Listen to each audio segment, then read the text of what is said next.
أشهد أن لا إله إلا الله وحده لا شريك له وأشهد أن محمدا عبده ورسوله أما بعد فأعوذ بالله من الشيطان الرجيم بسم الله الرحمن الرحيم الحمد لله رب العالمين الرحمن الرحيم مالك يوم الدين إياك نعبد وإياك نستعين اهدنا الصراط المستقيم صراط الذين أنعمت عليهم غير المغضوب عليهم ولا الضالين. Und seiner Rückkehr nach Medina begegnete der heilige Prophet sallallahu alaihi wasallam einige Missionen, die ich erwähnen werde. Eine davon war die Expedition von Qais bin Sa'd bin Ubadah in Richtung Sada im 8. Jahr der Hijra. Als der heilige Prophet sallallahu alaihi wasallam von Jirana nach Medina zurückkehrte, sandte er Truppen in verschiedene Gebiete aus, um zum Islam einzuladen. Er entsandte Muhajir bin Abi Umayya nach Sanaa, der Hauptstadt des Jemen, und Ziyad bin Labid nach Hazramaut. Außerdem stellte er ein Heer auf und ernannte Qais bin Sa'd zu deren Befehlshaber. Der Prophet sallallahu alaihi wasallam entsandte Qais bin Sa'd mit 400 Mann, um den jemenitischen Stamm der Sada zum Islam einzuladen. Einer anderen Überlieferung zufolge befahl der heilige Prophet sallallahu alaihi wasallam, sie sollten den Stamm der Sada bekämpfen. Wenn diese zweite Überlieferung zutrifft, wobei die erste glaubwürdiger erscheint, dann muss es gewiss Berichte gegeben haben, dass dieser Stamm beabsichtigte, den Muslimen Schaden zuzufügen, woraufhin der Prophet eben diesen Schritt unternahm, sofern diese Überlieferung stimmt. Es wird berichtet, dass der heilige Prophet sallallahu alaihi wasallam für diese Mission eine weiße Flagge und ein schwarzes Banner an das Heer übergab. Die Leute des Heers schlugen ihr Lager an einer Seite des Tals Gena auf. Gena ist eines der 3 berühmten Tale zwischen Medina und Uhud. Hazrat Qais war der Sohn von Hazrat Sa'd bin Ubadah, dem Führer des Stammes der Khazraj. Hazrat Qais bin Sa'd zählte zu den hochrangigen Gefährten. Bei der Eroberung von Mekka hatte der heilige Prophet sallallahu alaihi wasallam die Fahne von Hazrat Sa'd bin Ubadah zurückgenommen und sie anschließend dessen Sohn Qais überreicht, um den es hier geht. Er galt als Mann von großer Urteilskraft und als tapferer Reiter und war auch für seine Großzügigkeit und Freigebigkeit bekannt.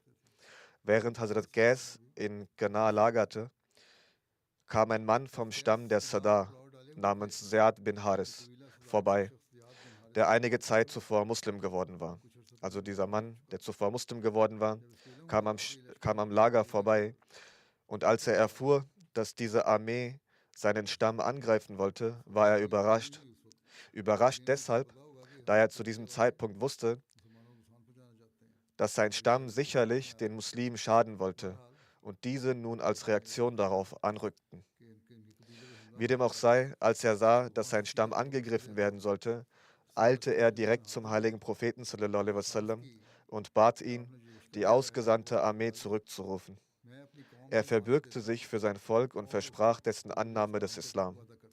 Das hieß, er garantierte zum einen, dass sie die Muslime nicht angreifen, also sein Volk, und ihnen keinen Schaden zufügen würden, und zum anderen, dass sie nach und nach den Islam annehmen würden. Der Prophet nahm sein Wort an und rief die Armee zurück. Auch diese Tatsache zeigt, dass er die Armee nicht sandte, um das Gebiet zu erobern oder das Volk zu unterwerfen, sondern um die Botschaft des Islam zu überbringen und die Muslime zu schützen. Hazrat Ziyad bin Haris hielt sein Versprechen und die Menschen seines Stammes nahmen nach und nach den Islam an. Wäre beabsichtigt worden, sie zum Islam zu zwingen, hätte man nicht zugelassen, dass sie ihn allmählich und mit der Zeit annahmen. Es wäre direkt gesagt worden, entweder ihr nehmt den Islam an oder das Schwert trifft euch.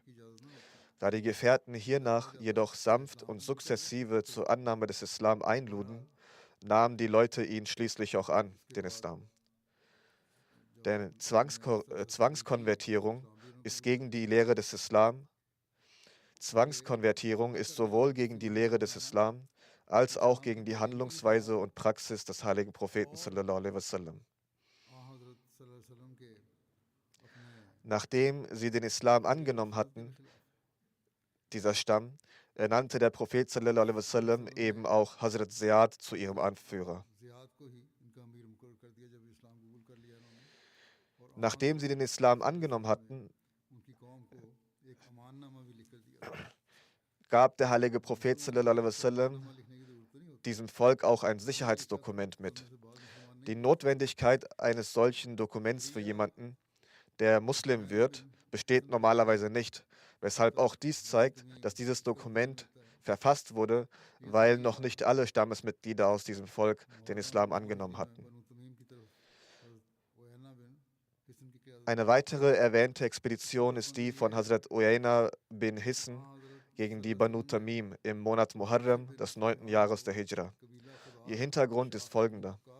Der heilige Prophet sallallahu alaihi wasallam sandte Hazrat Bishr bin Sufyan aus, um die Zakatgelder vom Stamm der Banu Ka'b, einem Zweig des Stammes der Khuza'a, einzusammeln. Sie lebten zwischen Sakya und dem Land der Banu Tamim. Auf Befehl von Hazrat Bishr bin Sufyan wurden die Zakatgelder der Banu Khuza'a von allen Seiten bei ihm gesammelt. Die Banu Tamim, die noch keine Muslime waren, empfanden diese Gelder als zu viel und sagten, warum nimmt er sich unsere Güter unrechtmäßig an, und zogen ihre Schwerter. Die Banu Khuza'a entgegneten, wir haben den Islam angenommen und dies ist ein Gebot unserer Religion, das wir befolgen. Was stört euch daran? Die Banu Tamim jedoch sagten, dieser Bishr bin Sufyan wird nicht einmal ein einziges Kamel erlangen können. Angesichts dieser Situation eines Streits und der Feindseligkeit kehrte Hazrat Bishr bin Sufyan von selbst ohne jegliche Einnahmen zurück. Dies war für die Banu Khuza'a sehr ärgerlich. Sie griffen die Banu Tamim an und vertrieben sie mit der Bemerkung, hätten wir keine verwandtschaftliche Bindung zu euch, wärt ihr nicht einmal in eure Städte gelangt. Wir befürchten nun, dass wir nun aufgrund dessen, was ihr getan habt und weil wir die Zakat nicht entrichten konnten, eine Prüfung seitens des heiligen Propheten sallallahu alaihi wasallam begegnen werden. Ihr habt den Vertreter des Propheten sallallahu alaihi wasallam zurückgewiesen und ihn daran gehindert, unsere Zakatgelder anzunehmen. Auf der anderen Seite begab sich Hazrat Bishr bin Sufyan zum heiligen Propheten sallallahu alaihi wasallam und informierte ihn über die Situation. Der Prophet fragte, wer wird diesem Volk eine Lektion erteilen? Hazrat Uyayna bin Hisn meldete sich als erster. Der heilige Prophet sallallahu alaihi wasallam entsandte Hazrat Uyayna bin Hisn mit 50 arabischen Reitern gegen die Banu Tamim. Unter ihnen befanden sich kein einziger der Muhajirun oder Ansar. Uyayna brach mit seinen Gefährten auf. Sie ritten nachts und versteckten sich tagsüber, bis sie die Wüste erreichten, wo die Banu Tamim lagerten und ihr Vieh weideten. Als die Banu Tamim diese Armee sahen, flohen sie und ließen alles zurück. 11 Männer, 11 Frauen und 30 Kinder wurden gefangen genommen und nach Medina gebracht. Auf Befehl des heiligen Propheten sallallahu alaihi wasallam wurden sie im Haus von Hazrat Ramla bint Haris untergebracht. Später kam eine Delegation von 80 bis 90 führenden Männern der Banu Tamim zum heiligen Propheten sallallahu alaihi wasallam. Zu dieser Delegation gehörten auch einige eloquente Dichter und Redner des Stammes.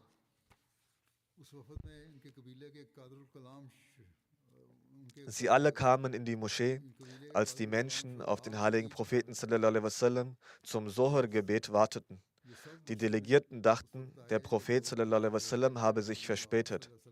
Einige von ihnen gingen daher in die Nähe seines Gemaches und riefen laut: O Muhammad, sallallahu alaihi wasallam, kommt heraus zu uns. Der Prophet sallallahu alaihi wasallam trat heraus und sie begannen, mit ihm zu sprechen. Danach leitete der heilige Prophet sallallahu alaihi wasallam das Zuhr-Gebet. Nach dem Gebet setzte er sich im Hof der Moschee nieder. Der Anführer der Delegation sagte: Wir möchten euch in Poesie und Redekunst übertrumpfen, also einen Wettbewerb austragen, welcher Stamm die besseren Redner und Dichter hatte. Sie meinten also: Wir können mit Stolz behaupten, dass unsere Redner und unsere Dichter besser sind. Der Prophet entgegnete: Wettstreit in Poesie und Redekunst ist nicht der Zweck meiner Entsendung. Er erklärte also, er sei nicht gekommen, um stolz seine Poesie, Rede oder Beredsamkeit darzustellen. Sein Ziel sei es, die Menschen zu Allah zu führen. Aber wenn eure Ankunft diesen Zweck verfolgt, sagte der Prophet, dann zeigt euer Können. Das heißt, wenn ihr wollt, dann tut es, und wir werden darauf antworten. Die Delegierten schickten ihren Redner Utarid bin Hajib vor, der eine Rede hielt. Der heilige Prophet sallallahu alaihi wasallam wies Hazrat Sabit bin Qais bin Shammas an, ihm zu antworten. Dieser hielt eine brillante Rede, die die Rede dieses Gegners übertraf. Hazrat Hassan bin Sabit war zu diesem Zeitpunkt nicht in der Versammlung und der heilige Prophet sallallahu alaihi wasallam ließ ihn rufen. Danach trug der Dichter der Delegation, Zibraqan ibn Badr, seine Gedichte vor. Der heilige Prophet sallallahu alaihi wasallam forderte dann Hassan auf, ihm entgegenzuhalten. Hazrat Hassan antwortete ihm pointiert. Als Hazrat Hassan fertig war, setzten sich die Delegierten zusammen. Akra bin Habis, der mit der Delegation gekommen war, kommentierte spontan vor seinen Gefährten: Deren Redner ist besser als unserer und ihr Dichter ist weitaus erhabener als unserer. Sie sind uns sehr voraus. Als alles beendet war, nahmen sie den Islam an. Einigen Überlieferungen zufolge war Hazrat Akra bin Habis bereits einige Zeit zuvor Muslim geworden und kam nun erneut mit der Delegation. Nachdem die Banu Tamim den Islam angenommen hatten, gab der heilige Prophet sallallahu alaihi wasallam ihre Gefangenen frei und beschenkte auch alle. Einer Überlieferung zufolge erhielt jedes Mitglied der Delegation 500 Dirham. Utarid bin Hajib, eines der gerade eben erwähnten Mitglieder der Delegation, schenkte dem heiligen Propheten sallallahu alaihi wasallam nach seiner Konvertierung zum Islam ein Gewand, das er vom Kaiser Kisra erhalten hatte. Es soll ein sehr feines Seidentuch mit Einlegearbeiten aus Gold gewesen sein. Die Gefährten waren von der feinen Machart und Weichheit des Tuches so beeindruckt, dass sie es berührten, um es zu fühlen. Der Prophet sallallahu alaihi wasallam sah ihre Verwunderung und sagte: Seid ihr so erstaunt über dieses Tuch? Bei Allah, die Tücher von Saad im Paradies sind viel sanfter und besser als dieses. Hazrat Mirza Bashir Ahmad Sahib kommentierte diesen Vorfall ebenfalls ganz allgemein und sagte: Nach einiger Zeit, als dem Propheten sallallahu alaihi wasallam von irgendwoher einige Seidentücher geschenkt wurden, erwähnten einige Gefährten deren Weichheit und Zartheit mit großer Verwunderung und hielten sie für etwas Außergewöhnliches. Der Prophet fragte: Seid ihr erstaunt über ihre Weichheit? Bei Allah, die Tücher von Saad im Paradies sind viel weicher und besser als diese. Diese Aussage des Propheten war metaphorisch und sollte auf die angenehme und ruhevolle Stellung hinweisen, die der Gefährte Saad im Paradies erlangt hatte. Grundsätzlich ist nämlich bekannt, dass die Gaben des Paradieses nicht mit den Gaben dieser Welt vergleichbar sind und die Güter des Paradieses in unserer Terminologie nicht als materiell bezeichnet werden können, wie es auch aus dem Heiligen Koran und den Überlieferungen hervorgeht. Und die Wahrheit ist, dass die in Koran und Hadith verwendeten Worte lediglich Metaphern und Vergleiche sind, um auf die Vollkommenheit jener Gaben hinzuweisen. Sarja von Qutba bin Amir. Danach fand die Expedition von Qutba bin Amir im Monat Safar des 9. Jahres der Hijra statt.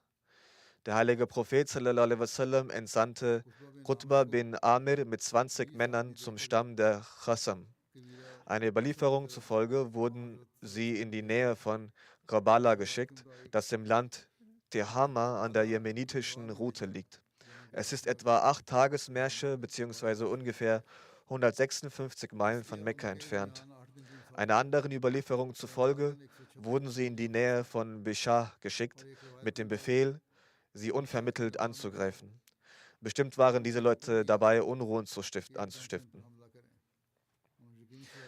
Und deshalb erfolgte dieser Befehl. Unterwegs nahmen sie einen Mann fest. Auf Befragen gab dieser sich als stumm aus. Als sie sich jedoch dem Stamm näherten, versuchte er, seinen Stamm laut schreiend zu warnen. Aufgrund dieser Täuschung wurde er getötet. Da der Stamm nun etwas alarmiert war, warteten die Muslime die Nacht ab. Als es dunkel wurde, griffen die Muslime sie plötzlich an. Es kam zu einem heftigen Kampf, bei dem es auf beiden Seiten viele Verletzte gab. Viele Mitglieder des feindlichen Stammes wurden getötet. Hazrat Qutba kehrte mit Kamelstuten, Schafen und Frauen als Kriegsbeute nach Medina zurück. Nach Abzug des Chummes, des Fünftels, erhielten die Männer entweder 4 Kamele oder 40 Schafe als Anteil.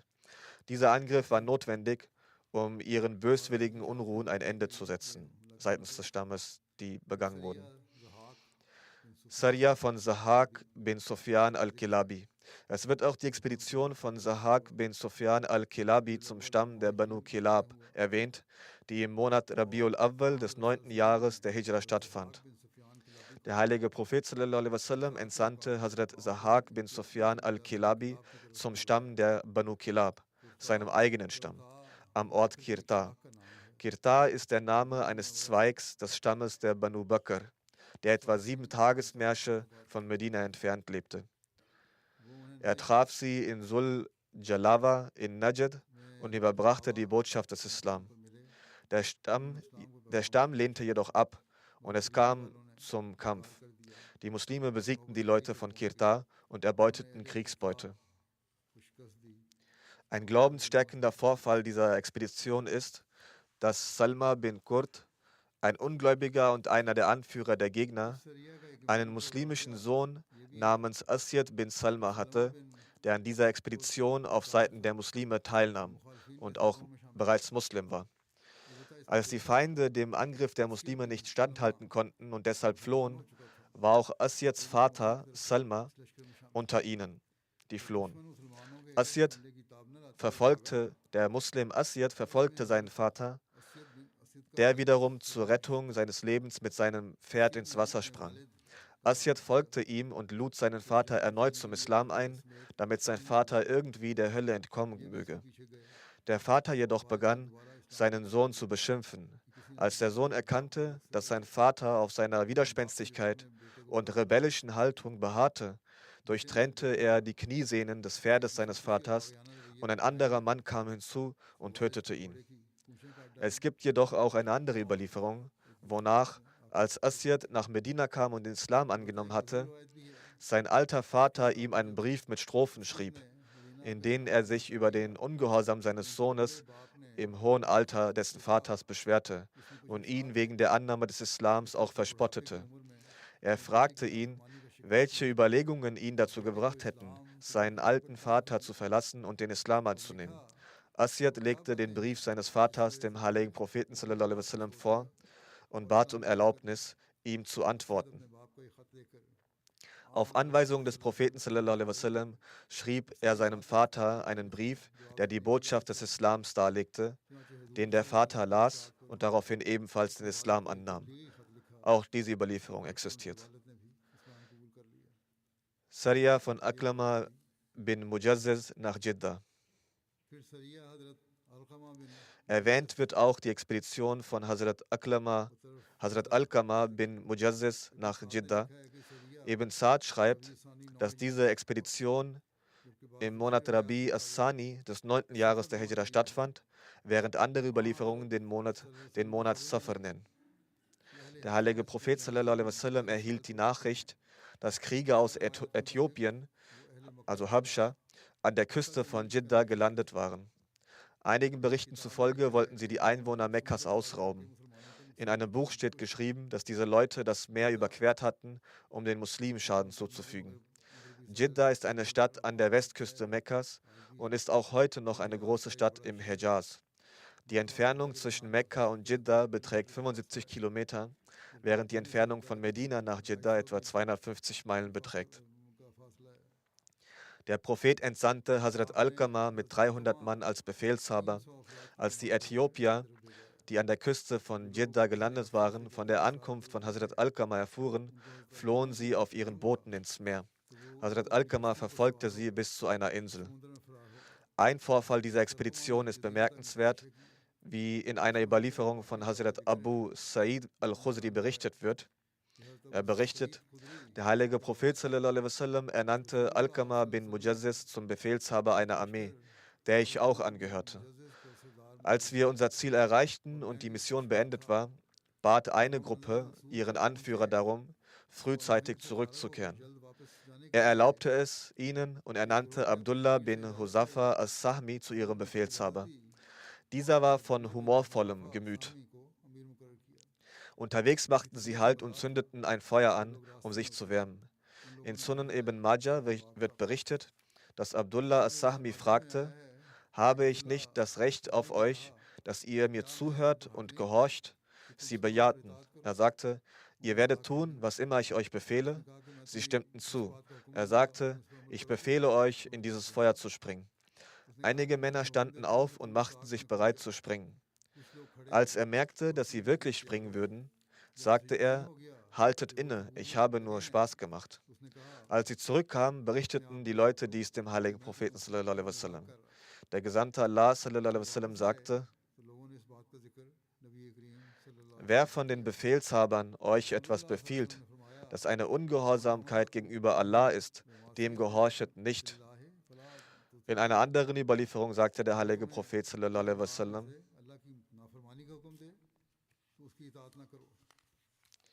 Es gibt keinen Gehorsam bei Ungehorsam gegenüber Allah. Gehorsam ist nur im Guten. Eine weitere Überlieferung besagt, als dieser Vorfall dem Propheten sallallahu alaihi wasallam vorgetragen wurde, sei er sehr verärgert gewesen und habe gesagt: Wären sie hineingesprungen, wären sie bis zum Tag der Auferstehung nicht mehr herausgekommen. Das heißt aus dem Feuer. Denn Gehorsam ist nur im Guten. Hazrat Muslim Maud kommentierte diesen Vorfall ebenfalls und erklärte, dass es keinen Gehorsam in Angelegenheiten gibt, die gegen die Scharia verstoßen. Er sagte, der heilige Prophet sallallahu alaihi wasallam entsandte einmal einen Gefährten als Befehlshaber einer kleinen Armee. Unterwegs sagte dieser etwas, dem einige Gefährten nicht folgten.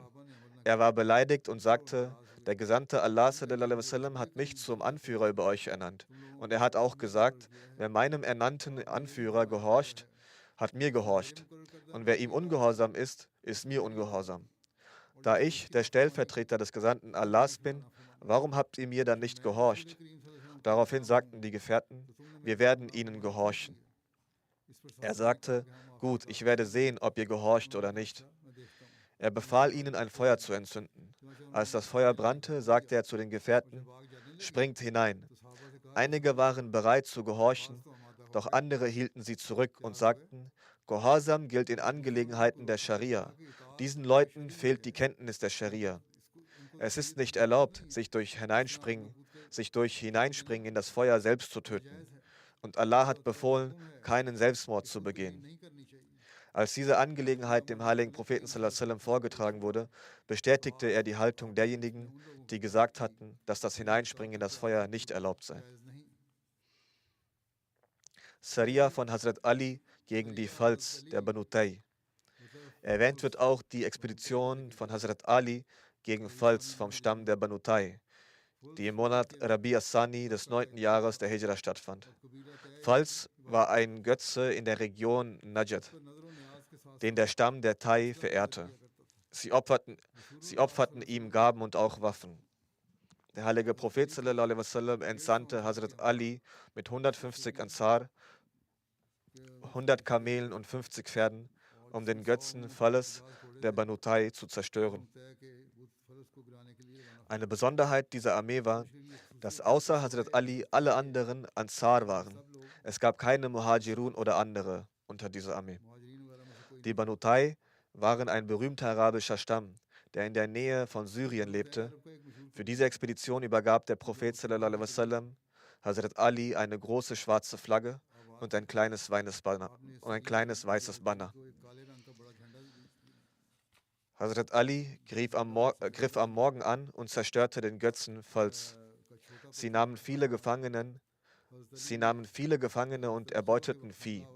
Dies war der Stamm des berühmten, großzügigen Hatim at-Tai. Unter den Gefangenen war auch Safana, die Tochter von Hatim Tai. Adi, der Sohn von Hatim Tai und Anführer des Stammes, floh und entkam nach Syrien. Abu Qatada wurde zum Aufseher über die Gefangenen und Abdullah bin Atiq zum Aufseher über die Güter und das Vieh ernannt. Nach Abzug des Chums, ein Fünftel für den Propheten sallallahu alaihi wasallam, wurde die restliche Kriegsbeute verteilt. Safana, die Tochter von Hatim Tai, wurde jedoch nicht verteilt, an jemanden übergeben, sondern gefangen genommen und nach Medina gebracht. Sie wurde zusammen mit allen anderen Gefangenen in einem Zelt neben dem Tor der Prophetenmoschee untergebracht. Safana war eine mutige und kluge Frau. Als der heilige Prophet sallallahu alaihi wasallam an ihrem Zelt vorbeikam, stand sie ihm ehrerbietig auf und sagte: O Gesandter Allahs, mein Vater ist gestorben und mein Vormund, der ihr Bruder war, ist geflohen. Seid also gnädig zu mir, möge Allah euch gnädig sein. Der Prophet fragte: Wer ist dein Vormund? Sie antwortete: Adi bin Hatim Tai. Er sagte: Derjenige, der vor Allah und seinem Gesandten geflohen ist. Dies sagend ging der Prophet weg. Am nächsten Tag wiederholte Safana, als der Prophet vorbeikam, ihre Bitte vom Vortag. Der Prophet sallallahu alaihi wasallam gab dieselbe Antwort und ging. Sie war danach entmutigt.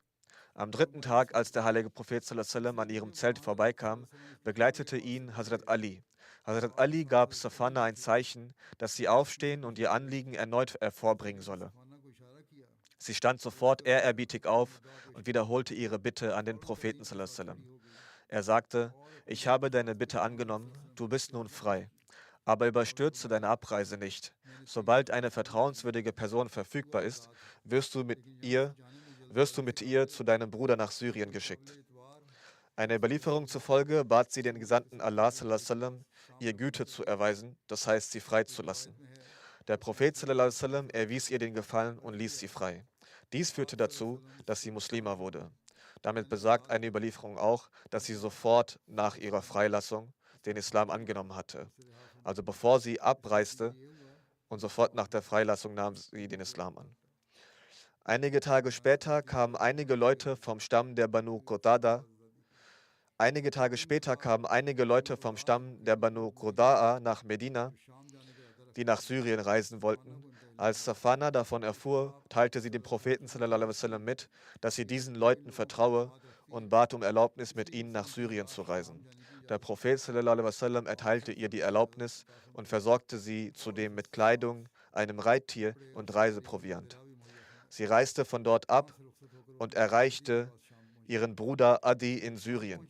Als sie in Syrien ankam und ihren Bruder traf, tadelte sie ihn dafür, dass er mit seiner Frau und seinen Kindern zwar geflohen war, aber seine Schwester und Ehre zurückgelassen hatte.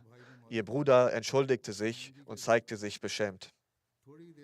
Wenig später fragte Adi seine Schwester: Sag mir, was denkst du über Muhammad sallallahu alaihi wasallam? Safana, die durch das Bezeugen des Charakters des heiligen Propheten sallallahu alaihi wasallam bereits Muslima geworden war, sagte: Bei Allah, ich denke, du solltest so schnell wie möglich zu ihm gehen.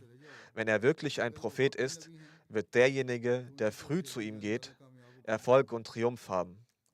Und wenn er nur ein König ist, wird es deiner Ehre und deinem Ansehen ebenso keinen Abbruch tun. Adi sagte: Das ist eine sehr gute Meinung. Er bereitete sich schnell vor und reiste nach Medina. Der Gesandte Allah sallallahu alaihi wasallam befand sich in der Moschee. Adi stellte sich vor. Der Prophet nahm ihn mit zu seinem Haus. Auf dem Weg hielt eine alte Frau den Propheten an, um mit ihm zu sprechen oder eine Frage zu stellen. Der Prophet sallallahu alaihi wasallam blieb eine ganze Weile für die alte Frau stehen, um mit ihr zu reden. Adi dachte bei sich, dieser Mann kann kein König sein, der wegen einer alten Frau stehen bleibt. Eine ganze Weile. Als sie im Haus ankam, bot ihm der Prophet sallallahu alaihi wasallam eine mit Palmblättern gefüllte Matte aus Leder zum Sitzen an. Adi bat ihn, darauf Platz zu nehmen, aber der Prophet sagte, nein, du setzt dich darauf, und setzte sich selbst auf den Boden. Daraufhin dachte Adi wieder bei sich, bei Allah, dieser Mann kann kein König sein. Der Gesandte Allah sallallahu alaihi wasallam begann ein Gespräch mit ihm und erwähnte einige Details über Adis Religion und seine persönlichen Angelegenheiten. Einige dieser Dinge waren nur Adi bekannt, sonst keinem. Daraufhin war Adi überzeugt, dass er wirklich ein Gesandter sei und sagte, ich bin überzeugt, dass ihr tatsächlich der Gesandte Allahs seid, denn euch wurden einige verborgene Dinge offenbart. Hazrat Adi berichtet, dass der heilige Prophet sallallahu alaihi wasallam sagte, O Adi, nimm den Islam an, dann wirst du in Sicherheit sein. Ich sagte, ich befolge bereits eine Religion. Der Prophet sallallahu alaihi wasallam sagte, ich kenne deine Religion besser als du. Ich fragte, wie könnt ihr meine Religion besser kennen als ich? Der Prophet sallallahu alaihi wasallam sagte, ja, ich kenne deine Religion besser als du. Dann fragte der Prophet, bist du nicht der Anhänger einer Religion namens Rakusi, die sich zwischen Christentum und Sabäertum einpendelt? Ich bejahte. Er fragte, bist du nicht der Anführer deines Volkes? Ich bejahte. Er fragte, nimmst du nicht ein Viertel der Kriegsbeute, weil du der Anführer bist? Ich bejahte. Der Prophet sallallahu alaihi wasallam sagte, dies ist aber nicht einmal dir erlaubt in deiner eigenen Religion. Mir kamen Gewissensbisse und ich fühlte mich beschämt. Dann sagte der heilige Prophet sallallahu alaihi wasallam, O Adi, vielleicht hält dich die Armut der Muslime davon ab, dieser Religion beizutreten. Bei Allah, bald wird so viel Reichtum ausgeschüttet werden, dass sich niemand mehr finden wird, der ihn annimmt. Und vielleicht hält dich die Überzahl ihrer Feinde davon ab, dieser Religion beizutreten. Du zögerst, weil es viele Feinde des Islam gibt.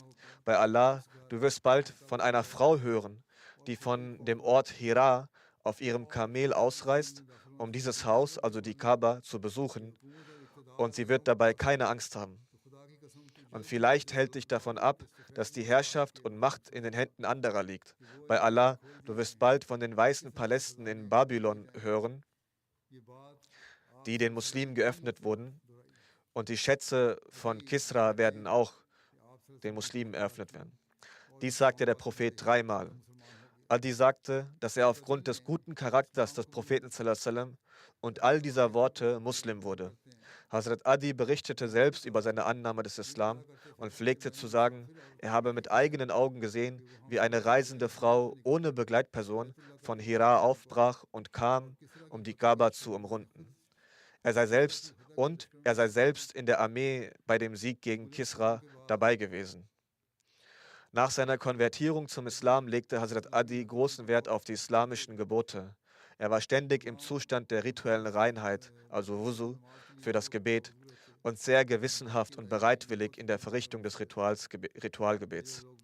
Diejenigen, die immer wieder fragen, ob eine Mahram-Beziehung, ein naher männlicher Verwandter, für die Pilgerfahrt notwendig ist, diese Bedingung galt unter bestimmten Umständen. Ich habe diese Frage schon mehrmals beantwortet.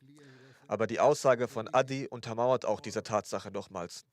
Als er sagte, ich habe mit eigenen Augen gesehen, wie eine Frau alleine, ohne von Hira ausreiste und allein war, um die Kaaba zu umrunden. Und sie hatte keinen Begleiter, keinen Mahram-Begleiter, männlichen Verwandten als Begleitperson. Also das heißt, diese Bedingungen gab es da nicht. Kurz nach dieser Expedition von Hazrat Ali kam eine Delegation des Tai-Stammes zum heiligen Propheten sallallahu alaihi wasallam und nahm den Islam an. Sariya von Ukasha bin Mihsan nach Jinab.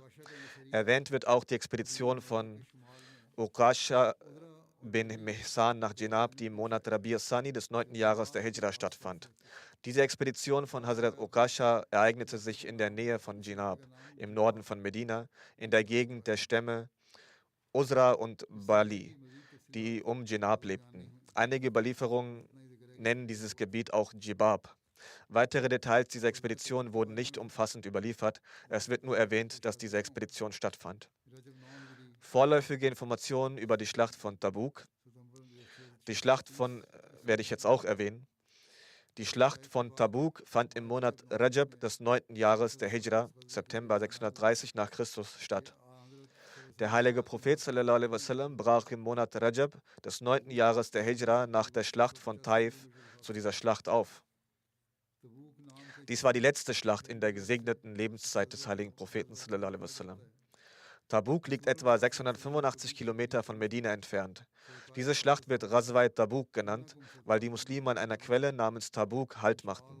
Als der Gesandte Allah sallallahu alaihi wasallam sich Tabuk näherte, sagte er zu den Teilnehmern des Konvois: Morgen werdet ihr, so Allah will, die Quelle von Tabuk erreichen. Im Heiligen Koran wird die Schlacht von Tabuk als Sa'atul Usr, die Stunde der Not, der Schwierigkeit, erwähnt. Daher wird diese Schlacht auch Ghazwatul Usr, die Schlacht der Not, genannt, weil die Muslime mit großen Schwierigkeiten und Engpässen konfrontiert waren, wie zum Beispiel extremer Hitze, langem Reiseweg, großem Mangel an Reittieren und extremer Wasserknappheit auf dem Weg. Es gab auch einen großen Mangel an Mitteln für die Vorbereitung der Armee. Aufgrund all dieser Schwierigkeiten wird sie auch Jaysh al-Usra, die Armee der Not und des Elends, genannt. Diese Schlacht wird auch Ghazwa al-Fadhiha genannt.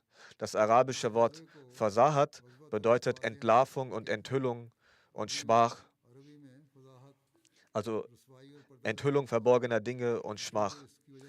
Da durch diese Schlacht die wahren Absichten vieler Heuchler offenbart wurden, was zu ihrer weiteren Schande und Entlarvung führte, erhielt diese Schlacht diesen Namen. Gründe, Faktoren und Hintergrund der Schlacht von Tabuk. Grundsätzlich waren die Bewohner Medinas ständig durch Angriffe externer Mächte, insbesondere der von den Römern unterstützten Banu Ghassan, bedroht. Es gab auch Berichte, dass diese beiden, also die Römer und die Ghassaniden, einen Krieg vorbereiteten. Hazrat Umar selbst berichtete über die Angst und die Bedrohung durch einen ghassanidischen Angriff. Er sagte: Wir fürchteten jederzeit einen Angriff der Ghassaniden. Das heißt, es gab ständig die Befürchtung und den Gedanken, dass der Angriff jeden Monat erfolgen könnte. Der unmittelbare Auslöser für die Schlacht von Tabuk wird in einer Überlieferung wie folgt beschrieben. Eine Gruppe von Händlern, die Olivenöl aus Syrien nach Medina gebracht hatte, informierte die Muslime, dass die Römer in Syrien eine sehr große Armee versammelt hatten und Heraklius diese Truppen und Verbündeten mit einem Jahresvorrat versorgt habe. Die Lachmid, Jotham, Amila, Rassan und andere christliche Stämme hatten sich ihnen angeschlossen und ihre Vorhut sei bereits in Balqa angekommen. Balqa ist eine Region in Syrien, die zwischen Damaskus und dem Tal al-Qura liegt. Ein zweiter Grund für die Schlacht, der in einer Überlieferung erwähnt wird, war, dass die Christen Arabiens an Heraklius schrieben, dass die Person, die die Prophetenschaft beansprucht, das heißt Muhammad sallallahu alaihi wasallam, zugrunde gegangen sei. Möge Allah uns davor bewahren. Und seine Anhänger von Hungersnot heimgesucht und ihr Vieh vernichtet worden sei. Daher sei es ein sehr günstiger Zeitpunkt für einen Angriff und die Vorherrschaft des Christentums. Dementsprechend entsandte er seinen General Qabbad oder Sonat mit einer 40.000 Mann starken Armee. Als der heilige Prophet sallallahu alaihi wasallam von dieser Armee erfuhr, befahl er ebenfalls, eine Armee auszurüsten. Der prinzipielle Grund scheint zu sein, dass nach der Eroberung Mekkas und der demütigenden Niederlage des mächtigsten Stammes der Banu Hawazin in der Schlacht von Hunain und der Dominanz der Muslime über alle umliegenden Stämme Arabiens, die Juden, Christen und Heuchler sich erneut verbündeten. Nachdem sie alle ihre Bemühungen scheitern sahen, beschlossen sie, die damalige Supermacht, den römischen Kaiser den römischen Kaiser Heraklius, um Hilfe zu bitten. Zu diesem Zweck schmiedeten sie einen sehr großen und gefährlichen Plan. Einerseits kontaktierten sie den römischen Kaiser und überzeugten ihn, seine Armee zu schicken, um die Muslime auszurotten. Andererseits begannen die Heuchler in Medina, Gerüchte zu verbreiten, dass der römische Kaiser seine Armee schicke, die alle Muslime, einschließlich Muhammad sallallahu alaihi wasallam, in Medina ausrotten würde. Auf diese Weise wollten die Heuchler und andere Gegner erreichen, dass der heilige Prophet sallallahu alaihi wasallam mit seiner Armee Medina in Richtung Syrien verließe, um dem Gegner entgegenzutreten. Sie waren der Überzeugung, dass in beiden Fällen entweder durch die Schwierigkeiten der Reise oder durch den Kampf gegen den römischen Kaiser der Untergang der Muslime und des Propheten, möge Allah uns davor bewahren, sichergestellt wäre. Das war jedenfalls ihr Wunsch. Die weiteren Details dazu werde ich, so Allah will, in der Zukunft darlegen. Heute wurde die Masjid Mehdi in Rabwa am Gol Bazar von Terroristen angegriffen. 5 oder 6 unserer Leute wurden verletzt, 2 davon schwer, die operiert wurden. Möge Allah ihre Zustände verbessern und den anderen Verletzten auch Gnade erweisen. Die 2 Schwerverletzten wurden in den Bauch getroffen. Einer der Terroristen wurde von unseren Sicherheitsleuten getötet. Einer ist geflohen. Das ist der aktuelle Bericht, den wir bisher haben. Die restlichen Details folgen noch. Möge Allah diese Terroristen, Gesetzesbrecher und Gegner der Gemeinschaft bald fassen und ergreifen. Die Regierung des Punjab, der Ministerpräsident und die Regierung behaupten, dass die Kriminalität im Punjab 100%ig kontrolliert sei und es keine Verbrecher mehr gebe. Aber die ständigen Angriffe auf Ahmadis, bei denen sie getötet oder verletzt werden oder ihr Eigentum in Brand gesteckt wird, sehen sie wohl nicht als Verbrechen an. Möge Allah diesen Regierungen Verstand geben und möge Allah bald ein Zeichen zugunsten der Gemeinschaft offenbaren.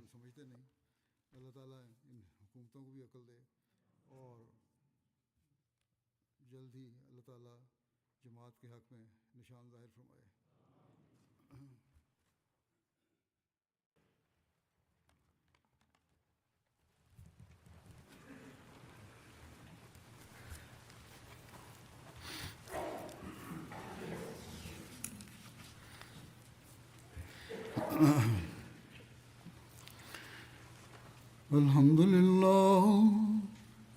لله نحمده ونستعينه ونستغفره ونؤمن به ونتوكل عليه ونعوذ بالله من شرور أنفسنا ومن سيئات أعمالنا من يهده الله فلا مضل له ومن يضلل فلا هادي له ونشهد أن لا إله إلا الله ونشهد أن محمدا عبده ورسوله عباد الله رحمكم الله إن الله يأمر بالعدل والإحسان وإيتاء ذي القربى وينهى عن الفحشاء